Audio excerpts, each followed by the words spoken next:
dikit. Udah, oke. Udah aku record. Iya, iya.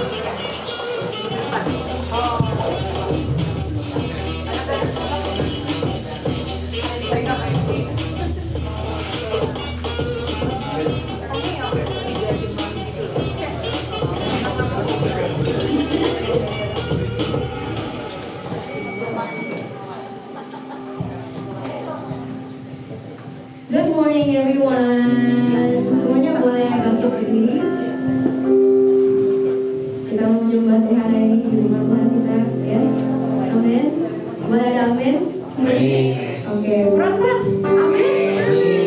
Oke, boleh bilang kanan kirinya. Welcome in. God bless you. Welcome everyone. Please come in. Please have a seat. Well, a lot of new faces today, yeah? Welcome in. Please have a seat. So everyone is ready to praise and worship our God? Amen? Okay, let's go. Let's do it.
Kasih setia dan kekal.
King. What a beautiful name it is. Nothing compares to this. What a beautiful name it is. The name of Jesus. You were the Word at the beginning.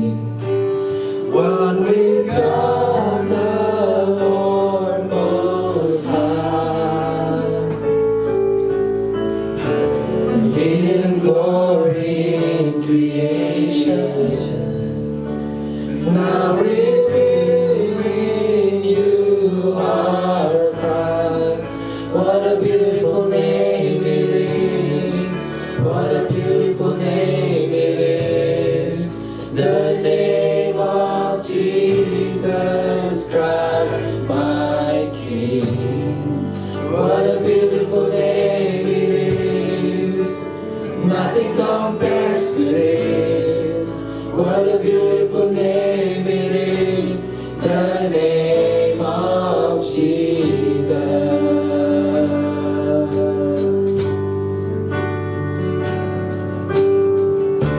You didn't want heaven without us. So Jesus, you brought heaven down. My sin was great, your love was greater. What could separate us now? What a wonderful name it is. What a wonderful name it is. The name of Jesus Christ, my King. What a wonderful name it is. Nothing compares to this. What a wonderful name it is. The name of Jesus. What a wonderful name it is. The name of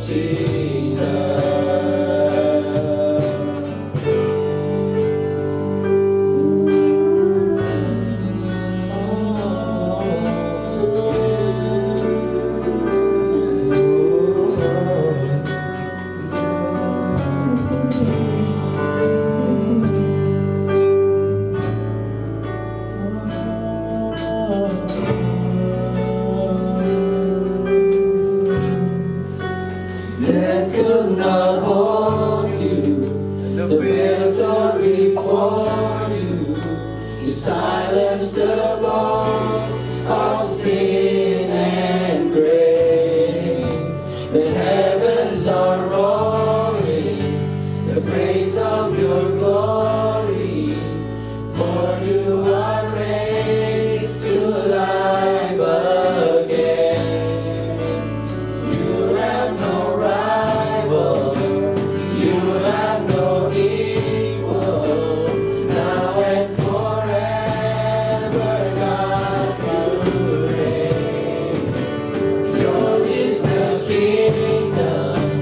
Yours is the glory. Yours is the name of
Thank you, Lord. Just give you glory, give you honor, give you praise. You are worthy, O Lord. You are worthy of all this. You are worthy.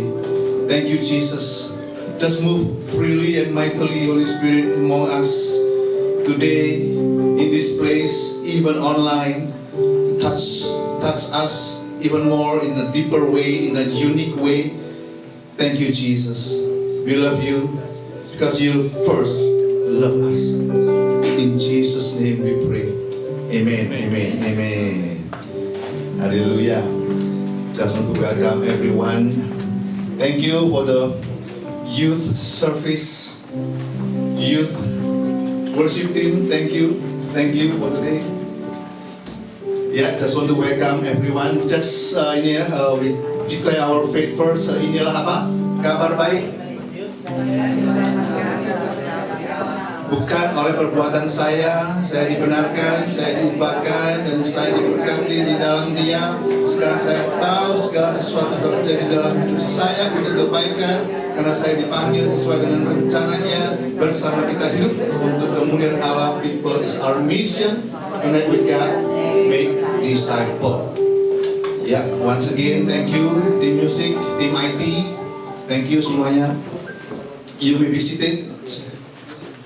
Just want to welcome everyone in this place. the end of the year. Anyone with the translation device, you can raise your hand and somebody will provide with you. Welcome, welcome. Just want to welcome. I should go to Ecuador more because I should familiarize with all your name. Okay, I know Diana and Jordan. That's all. From this beautiful family from Quito, from Quito. Yeah, from Quito. Oh, Venezuela. Oh, Venezuela. Okay, from Venezuela. Okay, from Venezuela. Ya, welcome juga teman-teman yang lain, Nico, Alex, and Justin, that's right, and our new friend. Okay, Nathan, Ashley, and Nisha, welcome. Okay, yeah. Okay, good. Yeah, I switch in Indonesian now. Okay. Selamat datang untuk Greenfield, Anderson. Greenfield. Ya, Greenfield. Anderson. Oh, Anderson still. Okay, Anderson. Selamat datang teman-teman dari Anderson, South Carolina. Okay. Yeah, the last Sunday of 2023, we don't have a celebration with all the fireworks. But we celebrate 2023, the end of 2023, akhir dari 2023 ini dengan perayaan akan kasih Tuhan yang luar biasa. Kasih Tuhan yang tidak hanya dikatakan Tuhan mengasihi kita, tapi Dia mengasihi kita dengan setia. Kasih setia Tuhan itu luar biasa. Kasih setia Tuhan luar biasa. Judul kita adalah Faithful. The end of this year, bulan terakhir. Faithful, begitu luar biasa, begitu indahnya tema ini. Kita beberapa waktu sudah melewati beberapa hal tentang kasih setia Tuhan. Yang kita tahu adalah Tuhan itu adalah setia. 2 Timotius 2 ayat 13 mengatakan, 2 Timotius 2:13 mengatakan, jika kita tidak setia, Dia tetap setia, karena Dia tidak dapat menyangkal dirinya. Dia tetap setia. Dia tidak bisa menyangkal dirinya. Dia adalah Allah yang setia. Seperti dikatakan, Dia adalah Allah yang baik. He is a good God. Okay? Dikatakan Yohanes 10:10, John 10:10 dikatakan iblis datang untuk mencuri, membunuh dan membinasakan. Okay? To steal, to kill, to destroy. That's the devil. Tetapi Tuhan Yesus datang untuk memberikan kehidupan, bahkan kehidupan yang berkelimpahan. So you know the difference. Tahu bedanya antara iblis dengan Tuhan yang baik dan yang buruk. Oke, jadi kita tahu bahwa Tuhan itu selalu baik. Jadi kalau ada hal yang buruk bukan dari Tuhan. Oke, it's not from God, karena nature Dia, situasi Dia, keadaan Dia itu selalu baik, dan Dia menyatakan hal yang baik, selalu yang keluar dari Dia adalah hal yang baik. Oke, jadi that's the nature of God, is good. Kita lihat akan sifat Allah yang lain adalah setia. Dia adalah Allah yang setia. Dia adalah Allah yang setia. 1 Korintus pasal yang pertama 9 mengatakan demikian. 1 Korintus 1:9, Allah yang memanggil kamu kepada persekutuan dengan anaknya Yesus Kristus Tuhan kita adalah apa? Setia. Adalah setia. Dia adalah Allah yang setia. Adalah Allah yang setia. Dan saya mengulang ini beberapa minggu yang lalu kita bicara tentang Allah yang setia. Yesus yang setia, setia akan panggilannya, setia akan janjinya.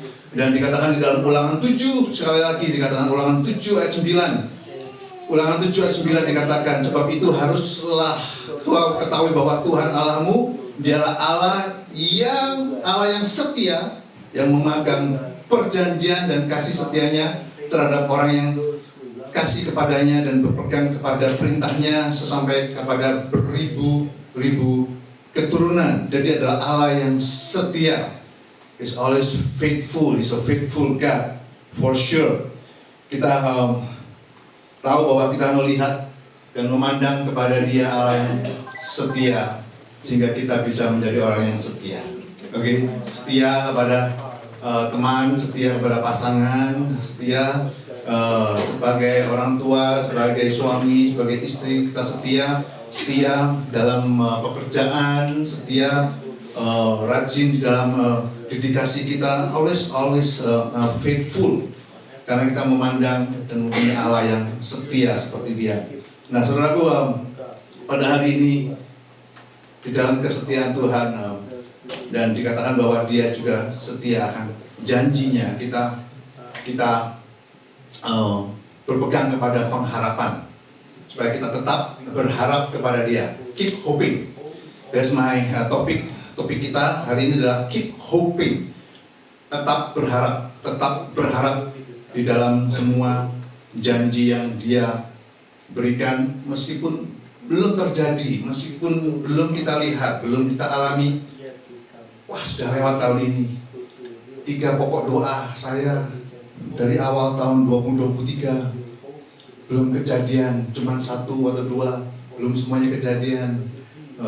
Kita tetap berharap, karena di dalam 1 Titus pasal yang pertama, Titus 1 ayat 1-2 dikatakan demikian, saudaraku. Dari Paulus, hamba Allah, Rasul Yesus Kristus, untuk memelihara iman orang-orang pilihan Allah dan pengetahuan akan kebenaran seperti yang nampak dalam ibadah kita, dan berdasarkan pengharapan akan hidup yang kekal yang sebelum permulaan zaman sudah dijanjikan oleh Allah yang tidak berdusta. Jadi Allah sudah berjanji, dikatakan dari sebelum permulaan zaman, from the beginning, from before time began, sudah berjanji, dan janjinya itu akan terjadi, dan dikatakan Dia tidak berdusta akan terjadi. Berbeda dengan janji manusia yang bisa berubah, tapi Allah tidak pernah berdusta. Dia selalu mengatakan A, janjinya A, akan terjadi A, dan itu yang kita tahu bahwa He keep His promise. He is faithful, Dia setia di dalam setiap janjinya. Dia setia di dalam setiap janjinya. Saudaraku, ada ungkapan di bangsa Yahudi, Jewish people, ada ungkapan yang mereka katakan pada waktu mereka belum mempunyai negara, belum terjadi Israel 1948, belum terjadi, oke? Mereka punya ungkapan, dan mereka juga punya ungkapan ini sama untuk mereka yang kepingin kembali ke Israel, mereka yang tersebar diaspora to all over the world, ke seluruh dunia, dia tersebar ke seluruh dunia. Mereka punya ungkapan juga, okay? Dan yang ketiga, mereka punya ungkapan yang sama untuk bait Allah yang mau dibangun kembali. Bait Allah yang ketiga dikatakan the third temple will be built, okay? Belum dibangun, tapi sudah disiapkan semuanya. Tapi dengan keadaan yang seperti sekarang ini, mereka mempunyai ungkapan yang sama. Ungkapannya adalah next year in Jerusalem. Next year in Jerusalem. Oke, waktu mereka belum punya negara, mereka punya satu pengharapan, hope untuk bisa punya negara sendiri. Seperti Tuhan yang menjanjikan dulu bahwa mereka akan dikumpulkan kembali, mereka akan mempunyai negara dan punya tempat tinggal. So, meskipun belum kejadian, tapi mereka selalu punya pengharapan, dan mereka mengatakan next year in Jerusalem, oke? Selalu mengatakan demikian, next year in Jerusalem. Kemudian waktu yang kedua, mereka belum bisa pindah atau mereka belum bisa tinggal di Israel, di Yerusalem. Mereka masih tersebar di mana-mana gitu. Mereka mengatakan aliyah itu adalah kembali ke negara, kembali ke Yerusalem, kembali ke Israel. Mereka mengatakan next year, okay? Next year, not now, masih belum bisa sekarang, but next year in Jerusalem, okay? Dan yang terakhir, saya selalu mendengar tentang pembangunan bait Allah yang ketiga, the third temple akan dibangun lagi, karena mereka mau membuat upacara persembahan kepada Tuhan dengan domba. Itu mereka akan kembalikan lagi upacara itu, dan mereka membangun third temple, dibangun kembali tempatnya lagi dipertikaikan, masih didispute semuanya, tapi semua alat-alat semuanya sudah disiapkan. Imam besar sudah disiapkan juga untuk melayani di dalam bait Allah yang ketiga ini. Oke. Dan mereka selalu bilang, kapan terjadi?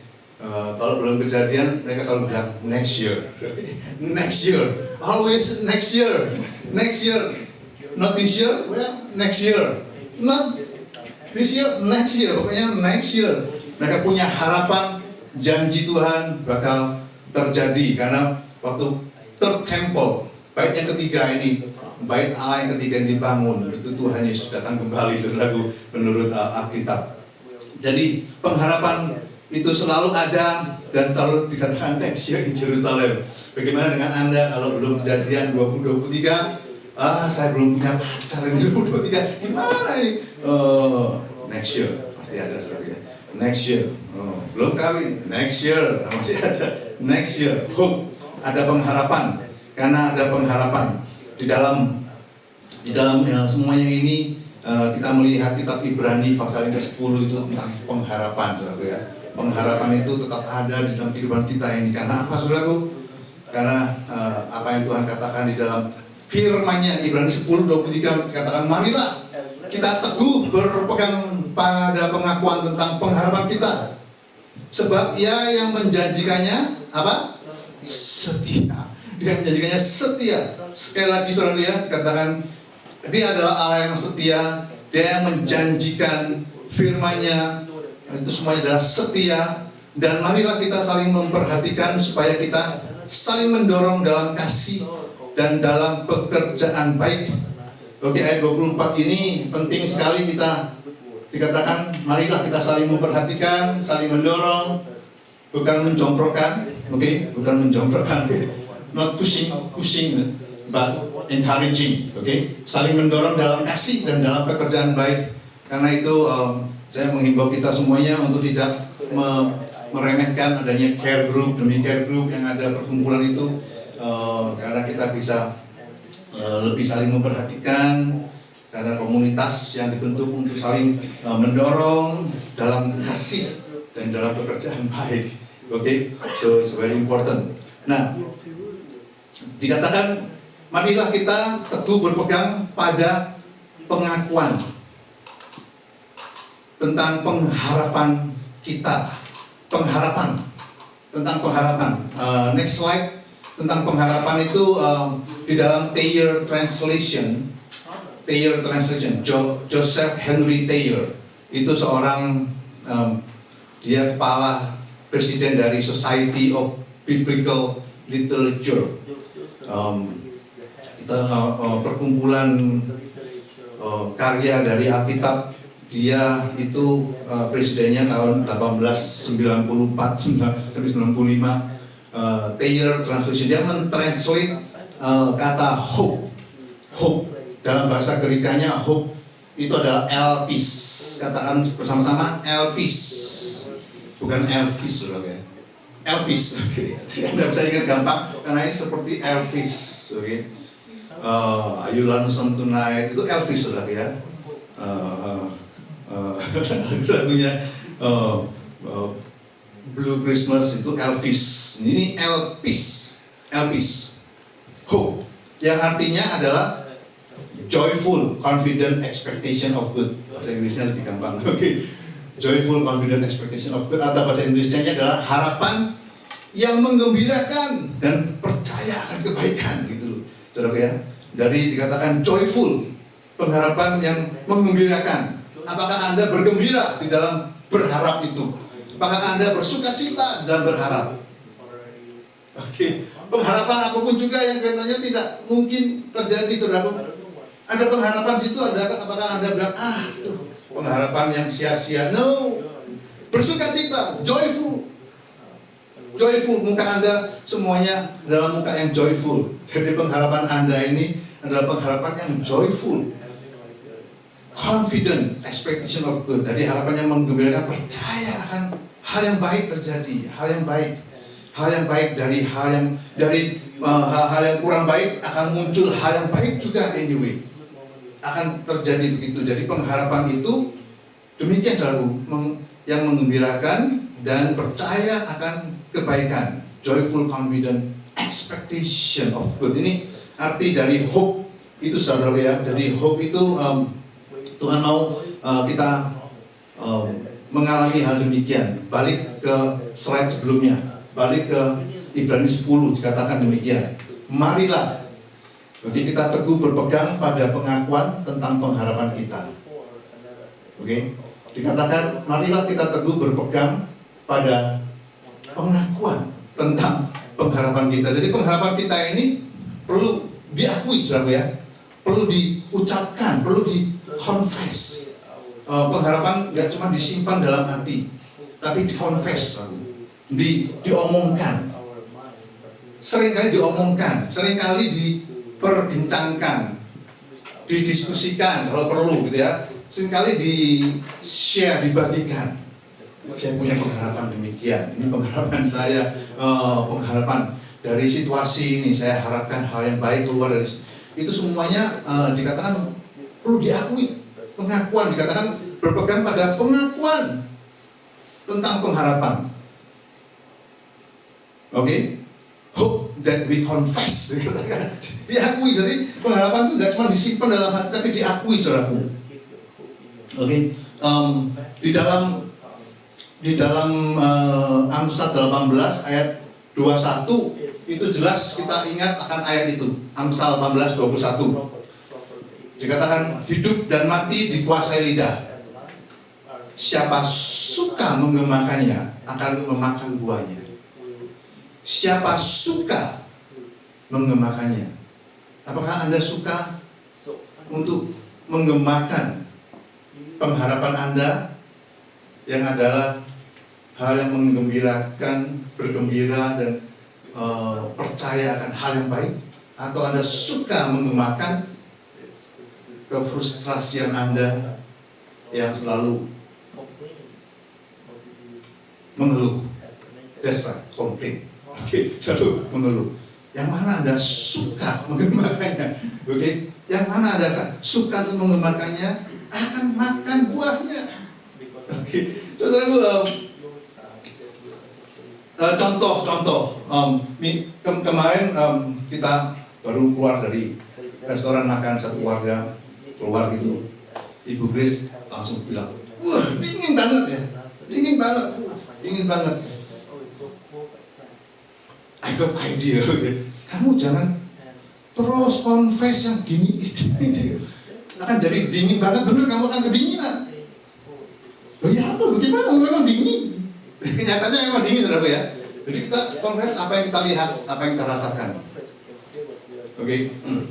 Lain kalau dia maksudnya berbeda. Dingin banget. Maksudnya itu rangkulan saya supaya hangat gitu ya. Rangkulan saya gitu. Maksudnya begitu, lain sudah lihat. Tapi biasanya kalau kita lihat apa, kita rasakan apa, kita langsung confess apa yang kita alami pada saat itu. Itu biasa, normal, saudaraku. Tetapi kalau siapa suka menggemakan itu akan makan buahnya. Jadi situasi Anda, karena kefrustrasian Anda, I know, karena frustasi gitu ya, Anda selalu sepertinya gitu ya. Tetapi coba kita ubah gitu ya. Apa yang keluar dari mulut kita, apa yang kita katakan, kita mulai ubah gitu ya. Mulai ganti pengakuan kita itu. Oke. Ganti. Kalau nggak bisa menemukan kata-kata yang baik, lebih baik tidak berkata-kata. Ini tidak bisa dikeluarkan deh, gitu ya. Tidak bisa dikeluarkan. Kefrustrasian Anda keluarkan kepada Tuhan. In your devotion time, di dalam waktu-waktu Anda bersama dengan Tuhan, Anda keluarkan semuanya di situ. Oke? Karena Dia adalah Allah yang baik untuk menerima semuanya, dan Dia yang merubah semuanya menjadi baik. Itu karena Dia. Dengan perkataan kita selalu mengatakan yang kita kelihatan. Tapi Tuhan adalah Allah yang merubah apa yang tidak kelihatan menjadi kelihatan. Apa yang tidak ada menjadi ada. Benar ya? Dia adalah Allah yang demikian, yang merubah apa yang tidak ada menjadi ada. Roma 4 ayat 17 demikian saudaraku. Roma 4 17, seperti ada tertulis, engkau telah kutetapkan menjadi bapa segala bangsa kepada Abraham. Dikatakan di hadapan Allah yang kepadanya ia percaya, yaitu Allah yang menghidupkan orang mati dan yang menjadikan dengan firman-Nya apa yang tidak ada menjadi ada. Kita frustrasi, kita confess sama dia, kita angkat pada dia. Karena kita tahu dia menjadikan yang tidak ada menjadi ada. Sehingga semua lemon-lemon yang kita terima dilempar sama orang lemon, semua situasi yang buruk, situasi yang sangat asam gitu ya, itu Tuhan merubah semuanya menjadi lemonade yang kita bisa enjoy. Oke, enjoy dengan begitu indahnya. Jadi dikatakan dia yang menjadikan dengan firman-Nya apa yang tidak ada menjadi ada. Tuhan kita ada Tuhan yang demikian luar biasa. Kepada Abraham menjanjikan apa yang dijanjikan kepada Abraham ini bukan sesuatu yang mudah, bukan sesuatu yang kelihatan, yang bisa terjadi. Kira-kira whatever will be, nanti akan jadilah, pokoknya akan jadi. It's impossible, sesuatu impossible. Makanya Adidas pernah membuat satu slogan, impossible is nothing. Impossible is nothing, karena dia mau membuat sesuatu produk yang tidak mungkin menjadi mungkin, yang nggak bisa dinikmati orang, tapi orang bisa menikmatinya. Impossible is nothing. Adidas mengatakan demikian. Tapi saudaraku, ini Tuhan kita berjanji. Tadi kita tahu bahwa apa yang kita lihat tidak kita confess, tapi kita mau confess apa yang kita harapkan. Kita mengaku apa yang kita harapkan. Kita mengakui apa yang kita harapkan. Yang kedua, ayat 18 dikatakan demikian saudaraku. Sebab sekalipun tidak ada dasar untuk berharap, namun Abraham berharap juga dan percaya bahwa ia akan menjadi bapa banyak bangsa. Menurut yang telah difirmankan, demikianlah banyaknya nanti keturunanmu. Wow. Abraham mendengar itu. Kamu adalah bapa segala bangsa. Jadi namanya dari Abram menjadi Abraham. Dari Abram menjadi Abraham. Ada kata he, kasih karunia dihembuskan dalam kata Abram, dikasih kata he, atau bahasa Indonesia itu ha. Ini angka huruf yang kelima di abjad Yahudi. He itu dihembuskan di dalam kehidupan nama Abram menjadi Abraham, menjadi dari bapak orang yang berkuasa menjadi bapa segala bangsa. Jadi setiap kali Sarah memanggil Abraham, itu dia mengatakan, bapa segala bangsa, bapa segala bangsa. Anak kamu ada berapa? Kamu bapa segala bangsa, luar biasa. Anakmu berapa? 0. Nggak punya anak. Kok bisa bapa segala bangsa? Yes, ini adalah apa yang terjadi pada waktu itu. Karena sekalipun tidak ada dasar untuk berharap, namun Abraham berharap juga dan percaya bahwa ia akan jadi bapa banyak bangsa. Menurut yang telah difirmankan, demikianlah banyaknya nanti keturunanmu. Saudaraku, ini inti yang kedua. Inti kedua ini karena Abraham nggak punya dasar untuk percaya. Tidak punya dasar untuk berharap. Tidak punya dasar untuk berharap. Kalau Anda berharap, Anda pikir Anda punya dasar. Saya berharap nanti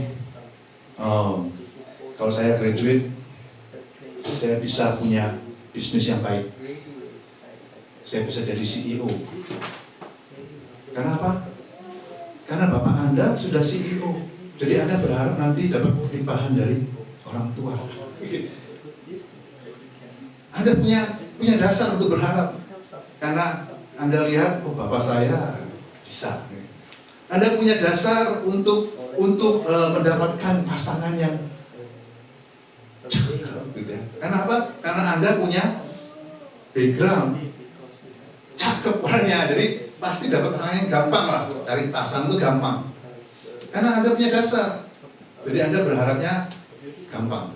Tapi Abraham tidak punya dasar untuk berharap karena umurnya sudah 90 tahun dan Sarah sudah 75 tahun. Secara natural tidak mungkin. Saya punya teman baru ketemu saya bilang, tanaman kamu ini kok sepertinya mati ya. Iya memang mati. Saya mau ambil dia, saya mau pelihara dia supaya dia bisa hidup. Wow, dia punya pengalaman untuk menghidupkan tanaman yang mati. Saya bilang ya boleh ambil aja. Saya tanya di mana, masih belum hidup sih, tapi dia punya pengalaman untuk menghidupkan tanaman yang mati gitu ya. Nggak ada dasarnya, sudah kering gitu, tapi masih mau dicoba gitu ya. Nah, Abraham itu demikian, tidak punya dasar, tapi dia tetap percaya. Dikatakan Abraham berharap juga. Masih ada harapan, masih berharap, keep hoping, tetap berharap dan percaya. Abraham berharap juga, tetap berharap. Apakah kita punya hati yang demikian, keep hoping, dan kita tetap percaya. Saudaraku, kita punya posisi lebih baik, punya kesempatan lebih baik, kita punya dasar yang lebih baik. Kalau Abraham tidak ada dasar, tapi Anda dan saya mempunyai dasar yang lebih baik. Dasar kita itu jauh lebih baik, sehingga kalau kita mau keep hoping, Anda bisa tetap berharap. Anda bisa untuk mengalami, Anda bisa untuk melihat ada titik cerah di ujung jalan. Anda bisa kalau Anda mau berharap, karena Anda punya dasar. Dasarnya apa, saudaraku? Kalau Abraham tidak punya, kita punya. Kalau Abraham tetap percaya, kita kenapa tidak tetap percaya? Padahal kita punya dasar. Dasar kita adalah Ibrani pasal yang ke-6. Dasar untuk berharap kita ada dalam Ibrani pasal yang ke-6, yaitu dikatakan pengharapan itu adalah sau yang kuat, yang aman bagi jiwa kita.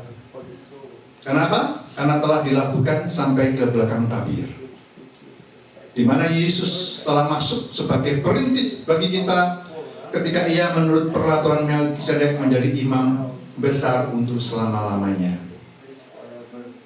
Jadi pengharapan kita ini pengharapan yang sudah ditaruh di belakang tabir. Di belakang tabir sampai di sana, di mana Allah hadir, Allah tinggal, ada di tempat yang di mana Tuhan itu hadir, saudara. In the presence of God. Jadi waktu kita datang kepada Dia, kita bukan datang kepada Dia yang jauh, yang dengan pengantara banyak orang. Saya berdoa lewat pastor saja, pastor yang berdoa buat saya. No, Anda bisa datang berdoa langsung kepada Dia, langsung, karena Anda ada di hadiratnya, di hadapannya. Anda ada di situ bersama. Anda bisa menghadap muka dengan muka. Kalau Musa menutup mukanya, tapi kita bisa berhadapan dengan Dia dengan muka yang tak terselubung, terbuka. Kita bisa ngomong dengan Dia.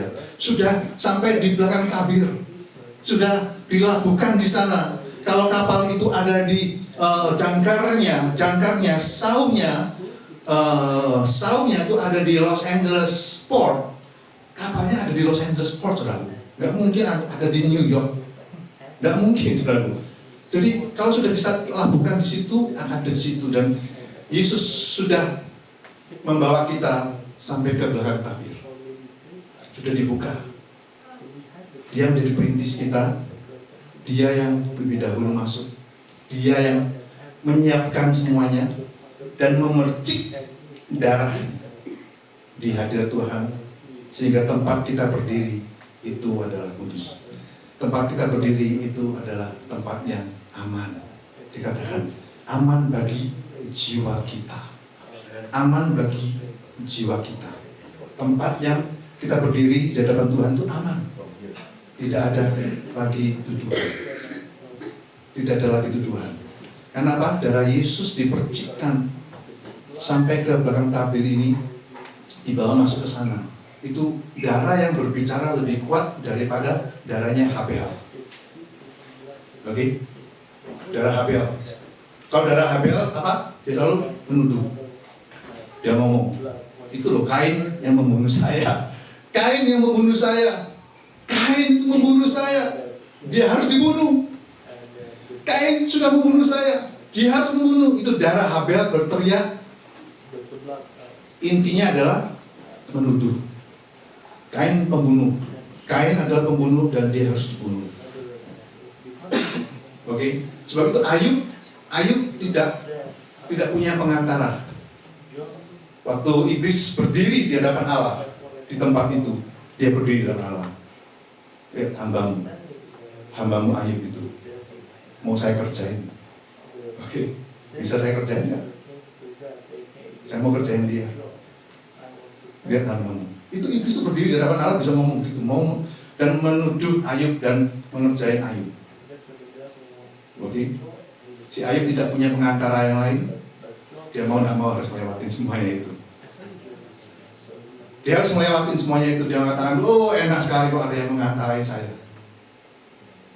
Anda dan saya punya pengantara yang disebut perintis di sini. Untuk kita berdua, kita semuanya punya pengantara, Yesus, yang sudah memercikkan darahnya di situ, sehingga iblis tidak lagi bisa berdiri di situ, karena tempat di mana dia menuduh sudah disucikan, dikuduskan, sehingga tidak ada lagi tuduhan Anda dan saya. Dan ada hanya apa? Ada kasih Yesus, ekspektasi akan hal yang baik, ekspektasi akan hal yang baik. Kita mengekspektasi hal yang baik, hal yang Yesus sudah sediakan untuk kita semuanya. Tidak ada lagi tuduhan. Tuhan Yesus sudah menanggung semuanya itu. Ayat terakhir untuk Anda semuanya, Ibrani 10. Kita punya confidence. Oke, do not throw away your confidence. Bahasa Indonesianya agak berbeda. Dikatakan, sebab itu janganlah kamu melepaskan kepercayaanmu, karena besar upah yang menantinya. Sebab kamu memerlukan ketekunan, supaya sesudah kamu melakukan kehendak Allah, kamu memperoleh apa yang dijanjikan itu. Jadi kita jangan melepaskan kepercayaan kita, atau tidak melepaskan keyakinan kita, confidence, percaya kita, karena rewardnya is coming, masih tetap ada reward. Janji Tuhan itu tetap menunggu dan mau menyatakan dirinya. Pada hari ini, saudaraku, kita dikatakan, do not throw away your confidence. Jangan kamu melepaskan kepercayaanmu yang begitu besar, ya, karena besar upahmu yang menantikannya. Jangan melepaskan. Tidak perlu melepaskan. Tuhan adalah setia. Kalau dia mengatakan, I will never leave you, I will never forsaken you, dikatakan double never. Itu berarti sudah sangat pasti. Sangat pasti. Never, never. Never leave you, never forsaken you. Tidak pernah meninggalkan. Pada hari ini, kalau Anda percaya pada Yesus yang sudah mati untuk kita semuanya, mati untuk semua dosa kesalahan kita, Anda hanya percaya pada apa yang Yesus sudah kerjakan di atas kayu salib, yaitu mati untuk kita semuanya, mengampuni dosa, dan kematian kita Dia ambil. Dia yang mati, kita yang hidup. Dia yang dihukum, kita yang dibebaskan. Dia yang disalahkan, kita yang dibenarkan. Kita adalah orang yang dibenarkan. Anda percaya tidak? Kita adalah orang yang dibenarkan melalui Yesus Kristus. Yes, very important. 2024 is coming. Tetapi pengharapan kita, keep hoping, untuk tetap berharap akan janjinya, karena Dia adalah Allah yang setia. Pada hari ini saya ingin berdoa untuk Anda semuanya. Apapun juga pengharapan kita, saudara, kita sudah melihat para patriark, hamba-hamba Allah yang luar biasa. Mereka tetap percaya meskipun tidak ada dasarnya. Tetapi Anda dan saya punya dasar yang kuat, dasar yang lebih baik, dasar yang pasti, dasar yang sudah jelas kita punya itu. Yesus yang sudah masuk ke ruang maha suci dan yang mempresentasikan pengharapan kita ini di hadapan Bapa. Waktu kita datang kepada Bapa, dia melihat kepada Yesus yang membawa semuanya itu. Dia melihat kita melalui Yesus. Dia melihat kita yang tidak sempurna melalui Yesus yang sempurna. Dia melihat kita yang kurang baik, melihat Yesus yang selalu baik. Dia melihat kita yang seringkali tidak setia, melihat Yesus yang selalu setia, karena dia tidak bisa menyangkal dirinya. Saudaraku, kita punya satu keyakinan 2024 bukan hanya lebih baik, tapi kita melihat pengharapan-pengharapan kita boleh terus berjalan dan kita boleh melihat janji Tuhan demi janji Tuhan dibukakan. Belum selesai cerita Anda, oke? Peristiwa Anda belum selesai, masih ada sejarah yang akan dibuat. Ceritanya masih panjang, saudaraku. So Anda pandang dia. Lepaskan semua kefrustrasian Anda kepada dia. Cast all your cares upon him. Dikatakan, lemparkan semua unek-unek Anda kepada dia. Cast, lemparkan, berikan kepada dia. Oh, he cares for you. Dia yang memelihara Anda. Amin, saudaraku. Bapak Surgawi, terima kasih. Kau memberikan janji yang ya dan amin. Janji yang luar biasa. Bahkan kami bisa berharap, tetap berharap dan menaruh harapan kami kepada Allah yang setia, kepada janji. Terima kasih Tuhan Yesus. Kami melemparkan semua situasi kami, keadaan kami, semua kefrustrasian kami lemparkan kepada Engkau Tuhan Yesus. Engkau adalah Allah yang memelihara kami. Engkau mau melihara kami. Engkau menuntun kami. Engkau menyediakan. Terima kasih Tuhan Yesus. Terima kasih Bapak Surgawi. I cast all my cares upon you, because you care for me. Terima kasih untuk janji-Mu. Terima kasih Tuhan Yesus, pengharapan di dalam Engkau tidak pernah mengecewakan. Terima kasih Tuhan Yesus. Engkau luar biasa mengasihi kami. Terima kasih untuk 2023. Terima kasih untuk 2024 yang kami akan hadapi bersama Engkau di dalam semua hal yang baik. Hal yang baik, pengharapan akan hal yang baik. Terima kasih Tuhan Yesus. Terima kasih. Terima kasih. Di dalam nama Tuhan Yesus, semua yang percaya mengatakan